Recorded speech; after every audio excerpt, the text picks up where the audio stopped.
আল্লাহ সুবহানাহু ওয়া তাআলা দুই ব্যক্তিকে দেখে হাসেন। তাদের ভিতরে এক ব্যক্তি হলেন তিনি, যিনি প্রচণ্ড শীতের রাতে আরামের বিছানা ছেড়ে দিয়ে শরীরে থাকা লেফ কম্বল ইত্যাদির উষ্ণতাকে উপেক্ষা করে ঝেড়ে ফেলে দিয়ে উঠে দাঁড়িয়ে যান এবং ওযু করে নামাজ শুরু করেন।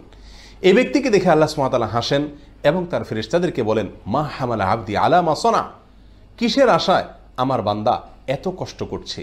ফেরেশতাগণ তখন জবাবে বলেন, রব্বানা রজা আমা আইন্দাক ওয়া শাফাকাতাম মিম্মা আইন্দাক, আপনার কাছে যে নেয়ামত রয়েছে, পুরস্কার রয়েছে, জান্নাত রয়েছে তার আশায়, এবং আপনার কাছে যে শাস্তি এবং জাহান্নামের আয়োজন রয়েছে তার ভয়ে এই কনকনে শীত উপেক্ষা করে আপনার বান্দা উঠে নামাজ শুরু করেছে।